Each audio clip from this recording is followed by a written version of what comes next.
Ladies and gentlemen, welcome back to Porn and Capitalism. Finally, a solo episode. I know. I've had guests the last 2 weeks, live porn stars in the studio. I've been told I don't talk about porn enough on the podcast, and I hope those last two podcasts made up for it, okay? It's porn and capitalism. Maybe I'm a little heavy on the capitalism. I'm sorry.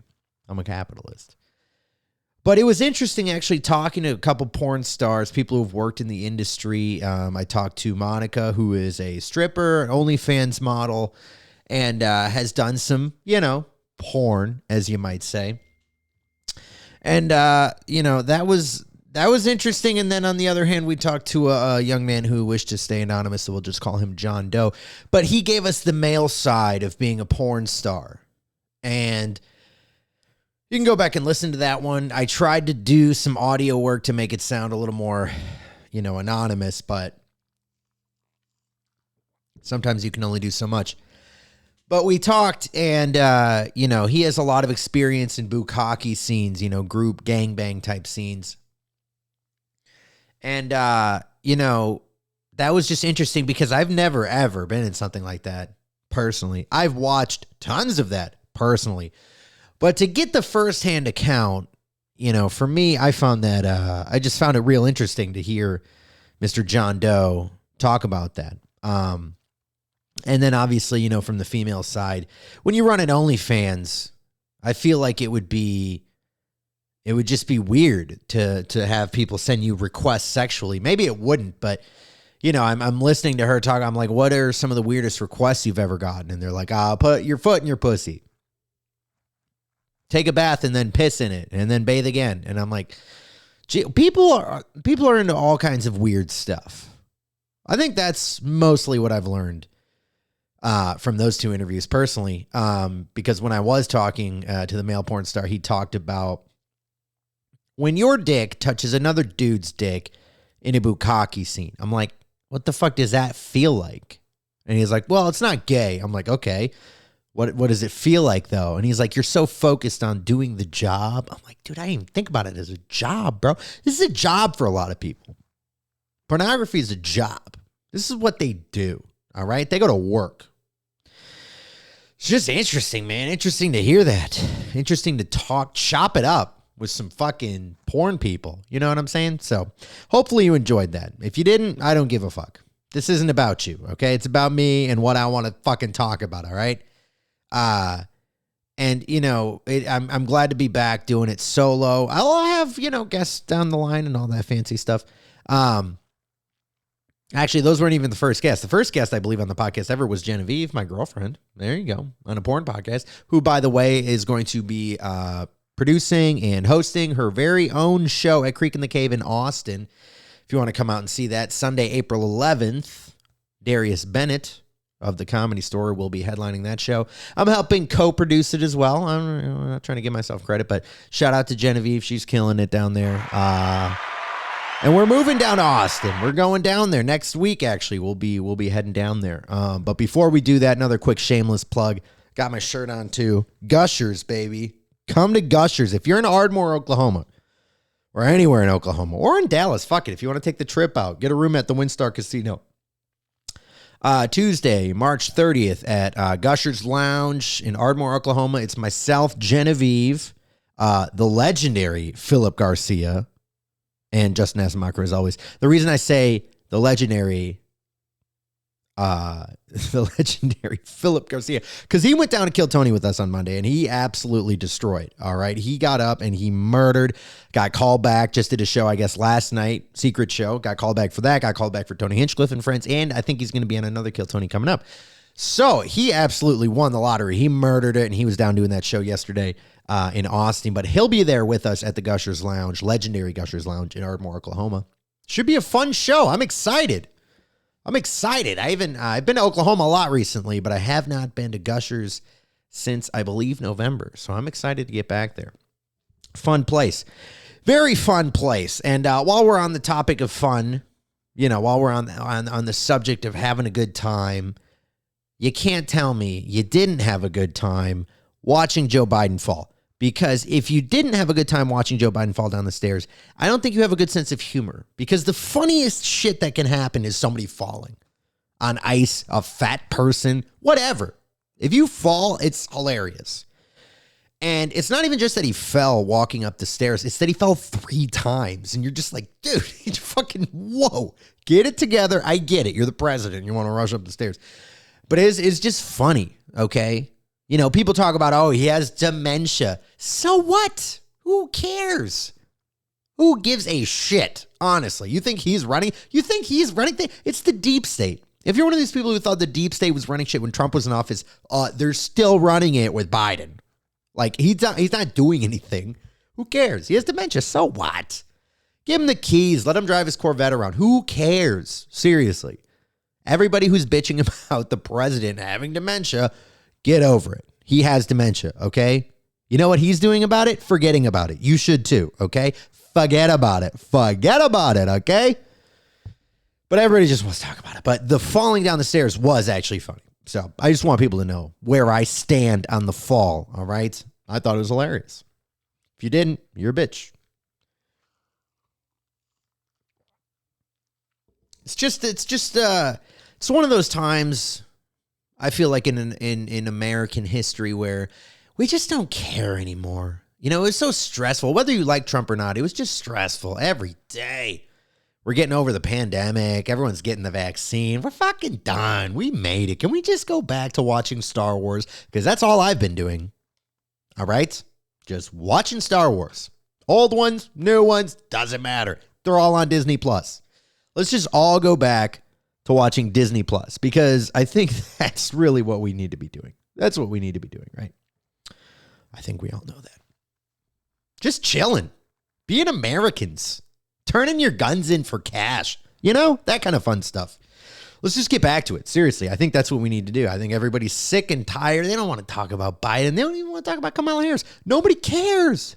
Put a black lady in charge. Nobody cares. Who cares? What is she going to do? Wear Timbs for the fucking State of the Union? Who cares? Great. Wear Timbs for the State of the Union. I don't give a fuck. I don't care. Like, nobody cares at this point. Nobody fucking gives a shit. They're like, yeah, he fell down the stairs. Did he die? No. Then just fucking move on. Just move the fuck on, all right? I want to watch basketball. Everybody just wants to watch basketball. That's all it is.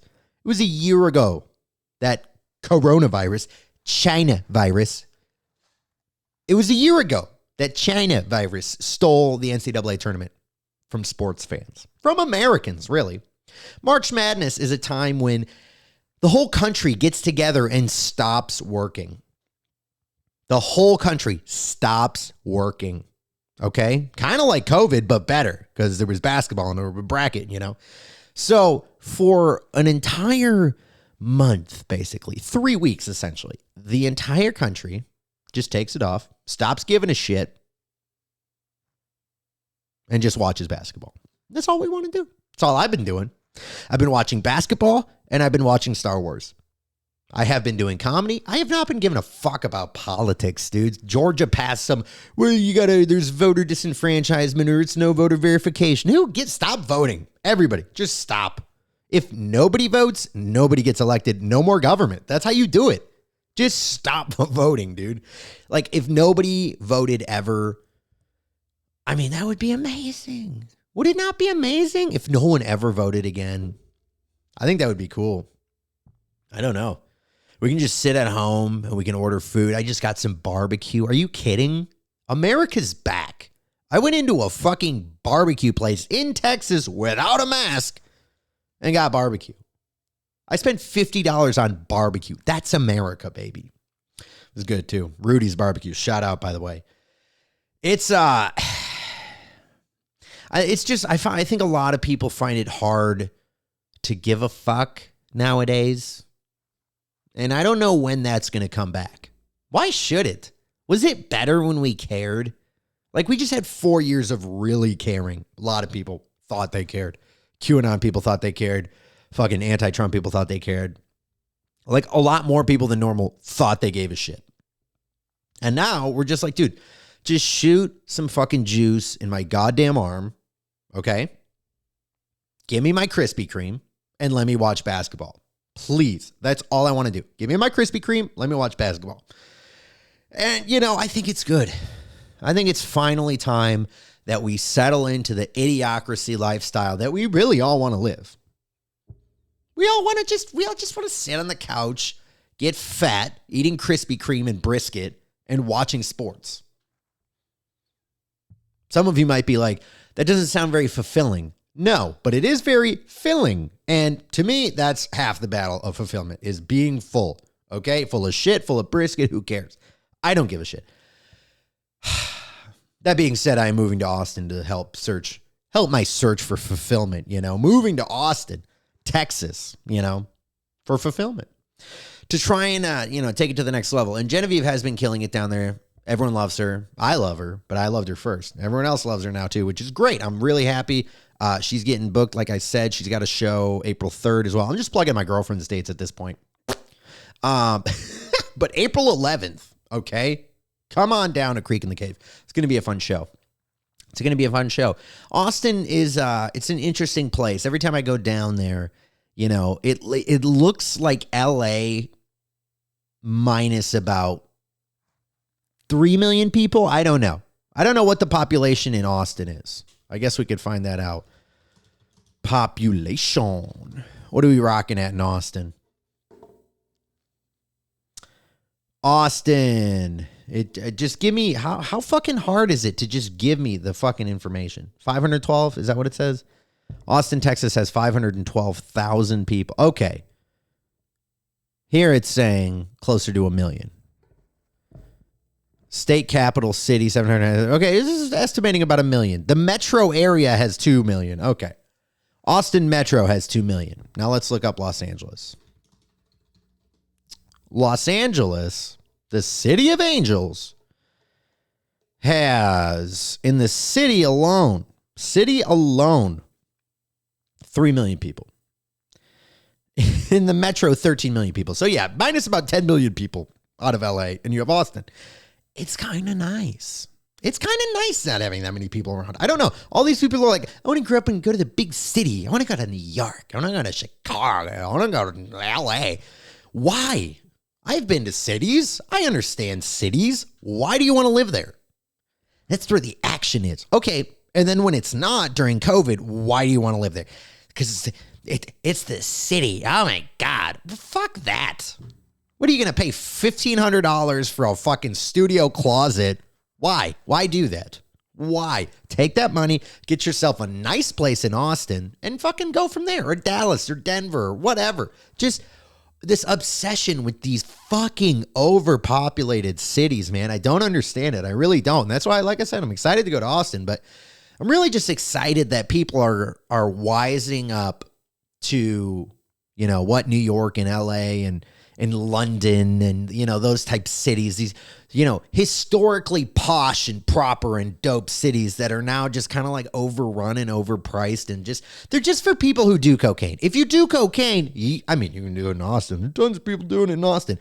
Go to New York, though. Just do cocaine in New York. Go to LA. Be a fucking loser. Be homeless. All right? Get kicked out of Echo Park, by the way. Hilarious. And I'm not against homeless people. I'm just against them living in a park. Because guess what? When I was semi-homeless living in my car, I couldn't just park in a park. And I had a car, too. I'm just like, dude, I just want to sleep in the car right here. Not bothering anyone. No one cares. And they're like, nah, you can't do that. You can't just park here all night. But these fucking homeless people, we're not going to kick them out. Just going to keep them here. And Austin has that problem. Big time.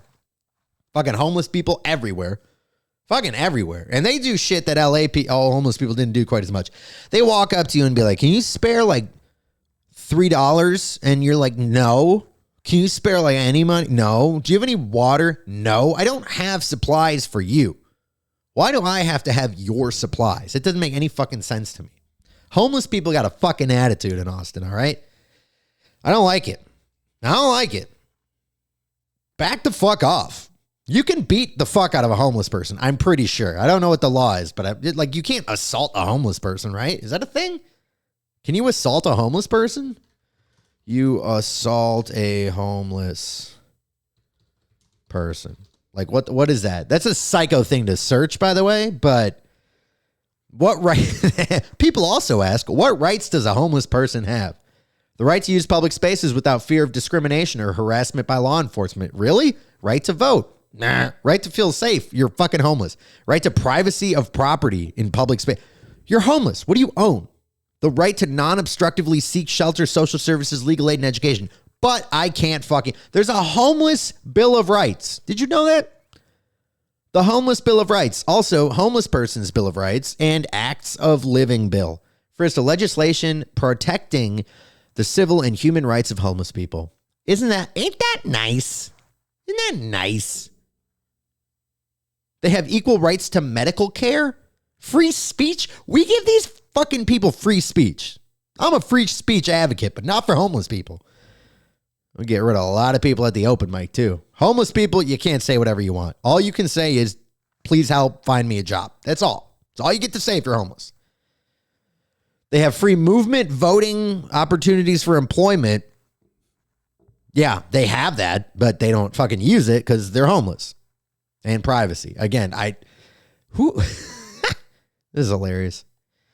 It's become law in Rhode Island, Connecticut, and Illinois, and is under consideration in California, obviously, Delaware, Minnesota, Missouri, Oregon, Tennessee, and Vermont. Criminalization of homelessness. This is what I'm talking about. How do we do this? The criminalization of homelessness can be defined as the passage of laws and ordinances that prohibit sitting, sleeping, panhandling, sharing food, or religious practices in public spaces. See, I'm all about that. That sounds nice. That sounds like a nice place to live. All right? You can't just sit around panhandling and sharing food. This ain't a picnic. The fuck? Kidding. Homeless people are great. They're the best. You got to love homeless people, right? Otherwise, you're racist. I only hate white homeless people. That's where I'm at. Only hate the white ones. Black homeless people, I suck their dicks. That's what I do. Even if they're a woman, I still suck her dick. It's just what I do. That's how I'm trying to help, okay? I don't know what you're doing to solve the homeless problem, but I'm giving them head. So think about it. Might be something to do. I feel like giving a homeless person head, it just sounds like sucking your own exhaust pipe, you know? It's just dirty. You don't know why you're doing it. It's confusing, you know? Speaking of exhaust pipes, I took my car to Christian Brothers Automotive down the street today. Just wanted an oil change. That's all I wanted. Oil change. And I drop it off. They have a courtesy shuttle. Very nice. They have a courtesy shuttle that brings me back to my house. I sit there, you know, wait a couple hours, get a text message and an email from them saying, hey, we looked at your car. Here's our whatever estimate report, you know. One of the things they said is they can't change my oil. They said, we can't change your oil. I was like, really? And they're like, nope. And I'm like, well, why the fuck not? And they were like, well, what did they say? Let's look at it exactly. The oil pan drain plug is stripped. Okay. They said the oil change cannot be performed without replacement of the oil pan. So you got to replace the oil pan. Really? Never had that come up before. And I had a different mechanic look at this report they sent me, and he's like, yeah, this is bullshit. They couldn't change the oil because the plug is stripped. I'm like, well, if it's stripped, you can't get it out? Because they're like, we got to drain the oil. I'm like, well, if it's stripped, you should be able to pull it out, right? Just tape it shut. What are we doing? Change my oil. Long story short, they didn't change my oil. Did not change it at all. Didn't charge me, though, either. Very Christian of them. Did not charge me. I just picked my car up and fucking left. I'm like, you know what? Don't worry about it. You sent me. Everything is wrong with my car. When a mechanic tells you that everything is wrong with your car, they're full of shit. Okay? Especially when you're just going for an oil change. And they're like, did you know actually everything is wrong with your car? Did you know that? I'm like, really? Everything's wrong. Everything? Everything. Holy, come on, guys. Let's calm the fuck down, okay? Everything can't be wrong with my car because I drove it here and it made it. But that's the thing, man. When you're out of town, when you're in unfamiliar territory, when you're out of town, you know, you don't know where the fuck to go. You don't have a friendly hometown mechanic. But luckily, shout out JP Hinsdale. Big old motherfucking JP Hinsdale. I appreciate you, bro. He hooked me up with a mechanic that he recommends, so I'm going to go see him. Hopefully get my shit good. hopefully. He sounded good on the phone. I talked to him on the phone. I sent him the readout that these Christian guys sent me, and they were like, he was looking at it like, yeah, I think they're trying to upsell you, bruh. I think. I'm like, you think? He's like, I think. I'm like, I think too. That's why I called you. So hopefully I get my shit fixed. We'll see. Christian Brothers, though, not a fan. Now, if it were the Muslim Brotherhood automotive shop, I would have gone there and spent every penny because I can't say no to a person of color. I can't do it. Can't do it. Got to give them the money. Got to be like, here you go. This is for 9/11 or, what we did for 9/11 because we kind of overcompensated. We're Americans. That's what we do. We overcompensate. We're fucking Americans, okay? It's what we do, bro. We overcompensate. And I'm in Texas. This is a home of overcompensation. Everything's got to be bigger in Texas. I cut a guy off the other day, and he was fucking losing his shit at me. He was like, come on. I was like, dude, I was fucking at the light before. I was at the stop sign before you, sir. Sir. Texans, though, they're the only thing they don't do, they're asshole drivers. People in Texas, I'm sorry if you're listening. You drive like a fucking asshole. You just do. Nobody in this state uses their horn, though. Everybody's doing 90. Nobody uses their horn. It's hilarious. Like if you go to New York or Chicago or Detroit or, one of those East Coast cities, Boston, fuck. People are using their horns. They're using their horns just for fun. It's not even because you did anything. They just want to honk. It's like they have Asperger's for their car. They just want to make noise. Dallas, not like that. People are like, I'm just going to speed past you and flick you off. I'm not going to honk my horn. Okay. That's fair. You don't have to honk your horn, but I'm going to because I like to.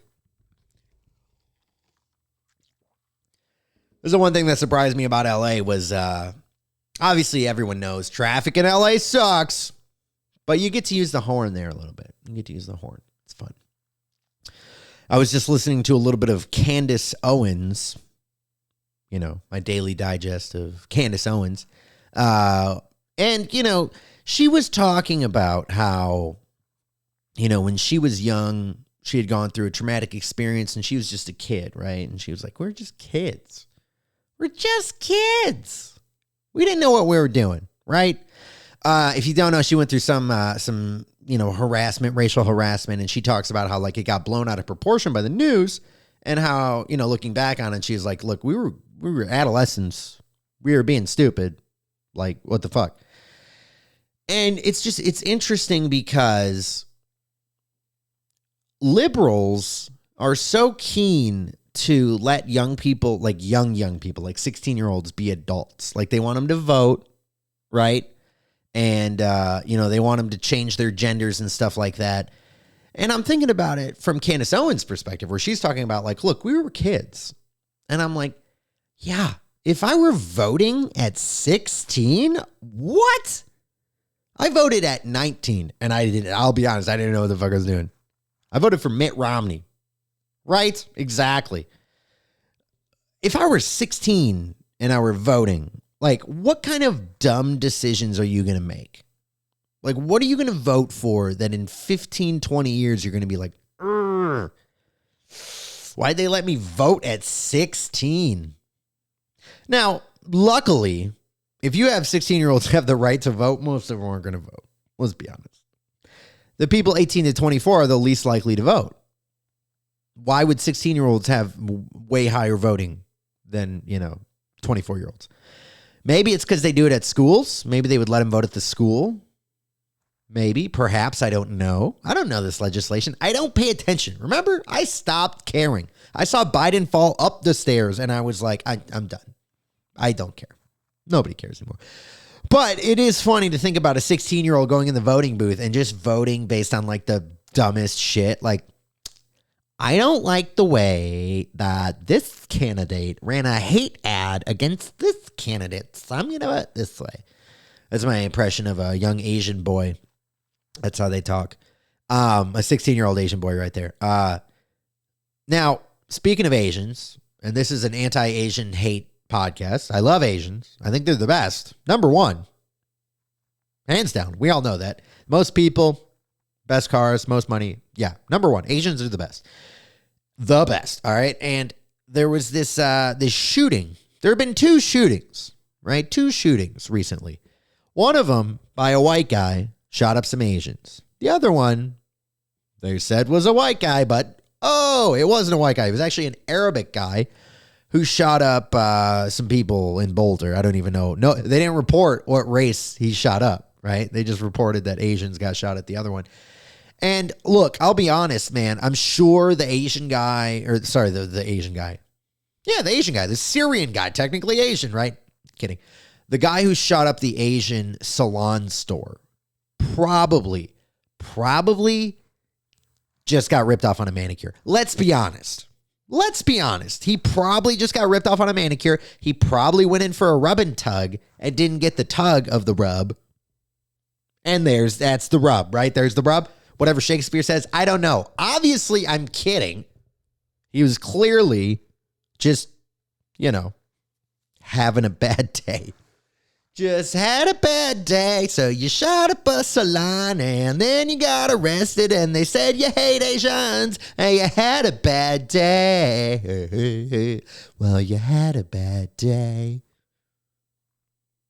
But then Ahmad al-Awisi, salam alaikum, whatever his name was. Ahmad, let's look up his name. Actually, let's get that right, okay? Can we do that? Can we please, can we have a little bit of fucking accuracy on the goddamn podcast? Ahmad al-Aliwi Alisi, sorry. Ahmad al-Aliwi Alisi. What we know about the Boulder shooter? Well, we know his name is Ahmad al-Aliwi Alisi. Alyssa.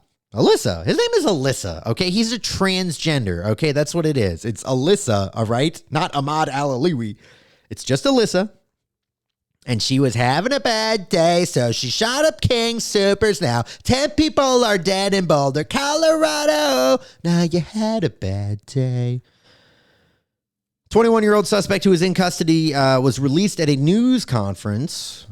The name was released at a news conference. Sorry. They didn't just release him at a news conference. They're like, hey, we checked him in. It was him. Here, talk to the press. They used an an AR-15 style pistol. What the fuck is that? Modified with an arm brace. So it's not an AR-15 at all, actually. It's a pistol with an arm brace that they called an AR. See, this is CNN. This is where CNN is absolute dog shit. The weapon used in the attack was an AR-15 style pistol modified with an arm brace. Okay, so it actually was not at all an AR-15. We just like to use that terminology because we're cunts, all right? We're CNN, everything's an AR-15. In fact, it's a fucking pistol, all right? And they're the ones who think AR stands for assault rifle, by the way. So the fact that they even write this is retarded. It's a pistol modified with an arm brace. It's not an AR-15. Jesus Christ. Let's just look up AR-15 pistol.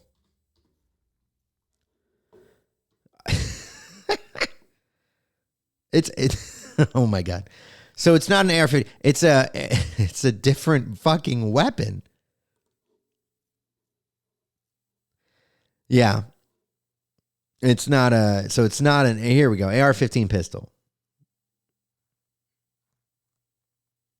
Can you convert? You can't. It's not even the same. What are we talking about right now? This is not the same. It doesn't look like the same thing. It's not. It doesn't look like a pistol.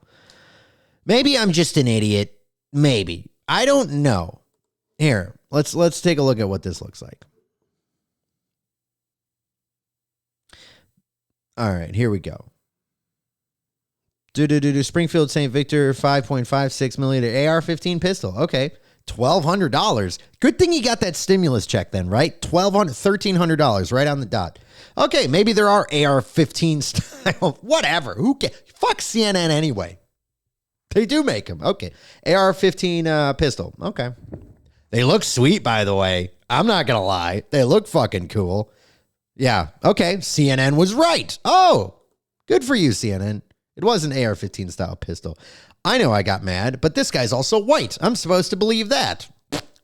Does he look white? Sorta. Is he white? Nope. His name is Alyssa. He's a woman, okay?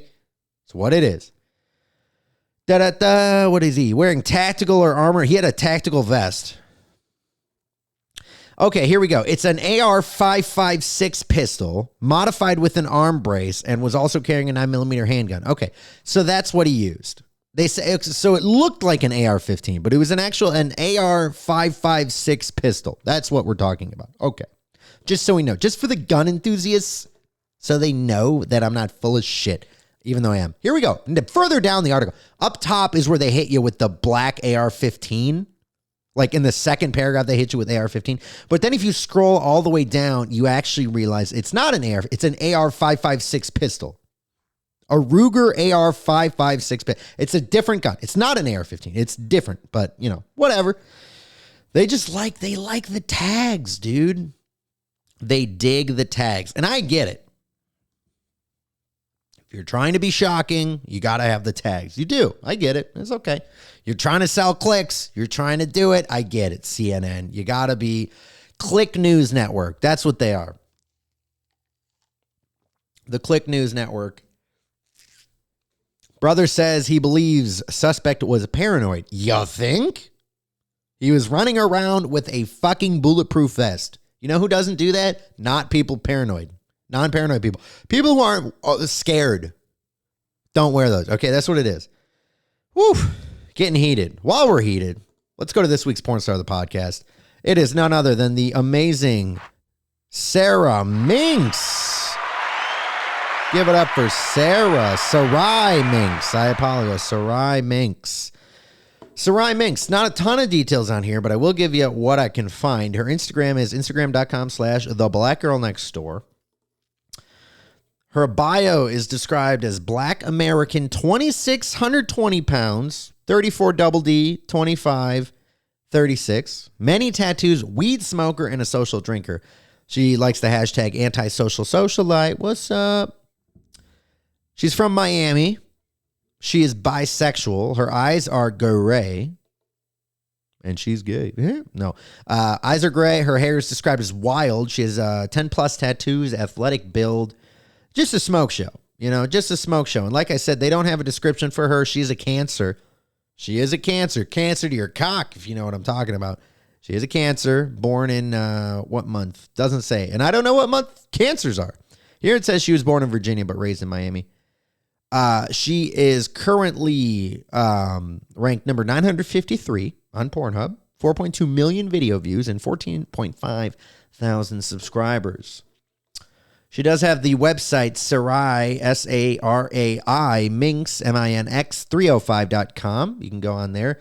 You can subscribe. She's got some free videos. Yeah, I mean, she does have an OnlyFans as well. We'll check that out real quick. Because, again, we like to plug the OnlyFans here. We're a fan of OnlyFans. I don't subscribe to any of them, but you should if you're into a specific chick. Because that's how they make money, and that's part of capitalism. Oh, her OnlyFans got shut down. Oh, well. Oh, that's sad. Well, if you go on pornhub.com/pornstar/SARAI-MINX, you should be on her page. And you can send her a tip on there. So some money available if you want to help her out, right? If you want to help out this chick. Also, go watch her videos. July 14th, 1994. Here it says that. Sometimes you got to scour the internet to find different types of information. But, hey, that's what it is, all right? I just scour the internet to figure out what an AR-15 pistol was. But we figured it out, all right? But, yeah, that is this week's porn star of the podcast. She has done porn with Teeny Black, Brown Bunnies, Bang Bros. And, yeah, like I said, her profile has over 1 million views as well. So she's amazing. Check her out. That's what I'm saying. All right. 36 double Ds. Do you need to hear more than that? I don't think you do. Okay. That is this week's porn star of the podcast, Sarai Minx. One more time for her.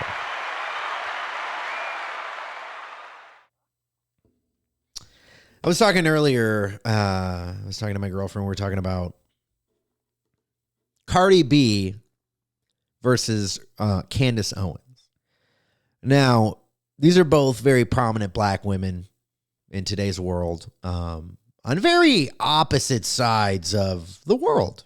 Obviously, they're both Americans. They both live in America.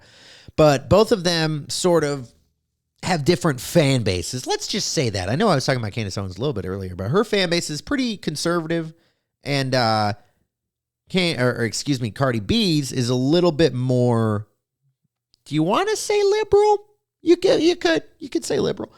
But they're also different people, right? Like my girlfriend, we were trying to compare the two, and we're talking about it, and we're talking about like, you know, why do they come up in discussion together other than their obvious Twitter beef where, you know, apparently Cardi B posted some shit about, you know, Candace Owens' family and she was trying to sue her back for defamation. I don't know what the fuck was going on.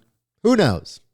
My point is, why do these two women, you know, why do they clash so much? I think part of it is they are the two most prominent black women in the country. Say what you want. Kamala Harris is vice president, but nobody gives a fuck. It's Cardi B and Candace Owens. It's what it is. Megan Thee Stallion's up there. She might pass Cardi B. But for now, I think it's Cardi B and Candace Owens. Those are the two most prominent black women in the country. They represent very different views, ideologies. Obviously, Candace Owens is a bit more of an intellectual to Cardi B's stripper, rapper, former stripper, now turned rapper. I don't know. But the dynamic, the roles that they lean into are very different, right? Cardi B leans into being the ratchet girl, whereas Candace Owens leans into being the conservative girl, right? Black girls for both of them. Because I do think the fact that they're black women in today's day and age is part of why they are at the levels that they're at, right? You know, in today's woke age, people are always like, well, over time, because of intersectionality and everything, black women have actually faced the brunt of a lot of the racism and sexism in this country. So they're now trying to push black female voices out there. And part of the result of that is Candace Owens. Now, the woke left doesn't like that, but they have to understand they created that by pushing this intersectionality and being like, look, we need to hear from black women. All of a sudden, black women come out and be like, we don't all think that way. Some of us actually think that way, okay? And Candace Owens is the most prominent, maybe the most prominent black conservative in the country right now. I don't think that's ridiculous to say. It is ridiculous to say that. Like, that's insane to think about. The two most prominent black conservatives in the country are Candace Owens and Kanye West. That's hilarious on its own. But Candace Owens, she really is. I mean, she has the biggest following, right? She has the biggest audience. People listen to what she has to say. She has the follower. Like, she is the number one black conservative voice in this country. I don't think there's any way around that.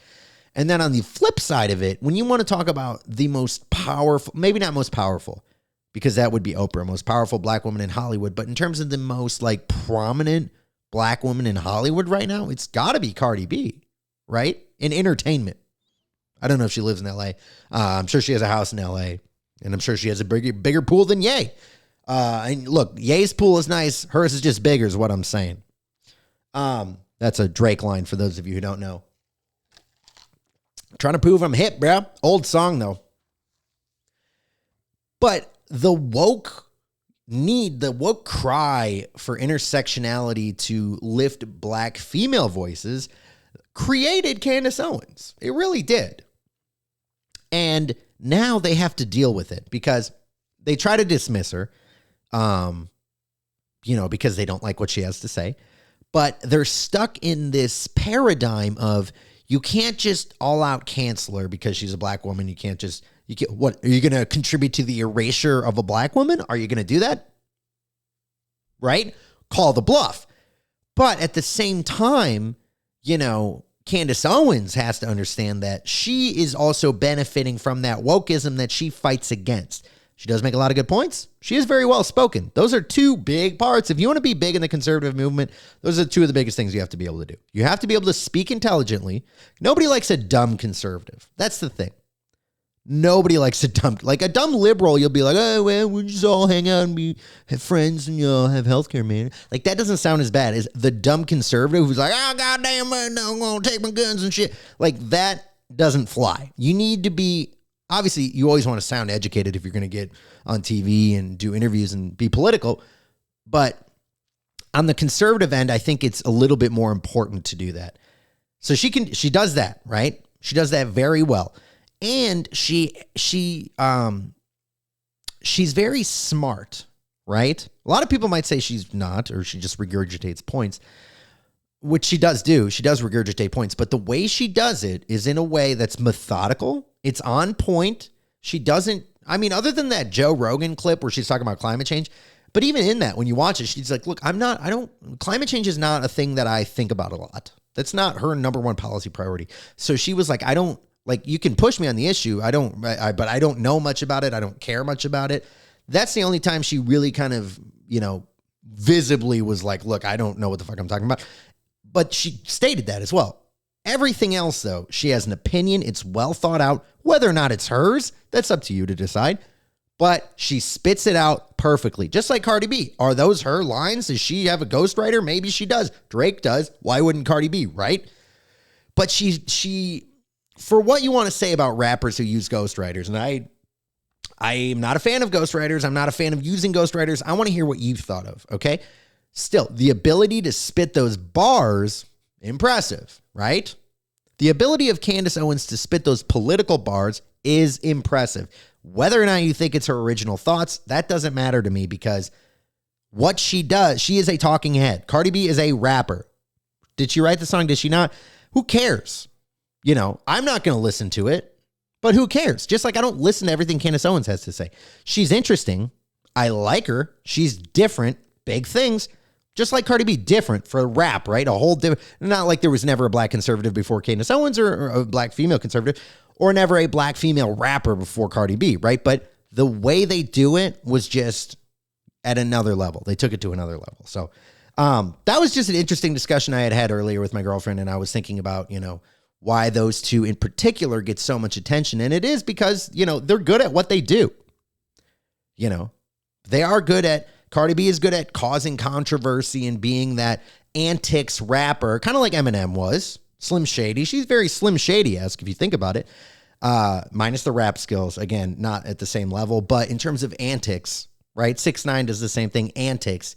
And Candace Owens is like, look, I'm going to do what Rush Limbaugh did. I'm going to go out there and I'm going to say my points. I'm going to be controversial, but not apologize and not give a shit. And I'm going to do it as a black female, and people are going to be like, fuck, that's different. I got to reckon with that. So just interesting. It's an interesting time now. And it's fun to see how, the cultures are still continuing to clash. Conservative, liberal, woke, non-woke, doesn't matter. They're all still, as Dave Rubin would say, going into the marketplace of ideas and clashing it out. And that's the competition that I like. That's the thing about capitalism. Cardi B, Candace Owens can both win in capitalism. And that's what's beautiful about it. Thank you very much for listening to this week's episode of Porn and Capitalism, coming out every Saturday morning. Thank you. Have a good weekend.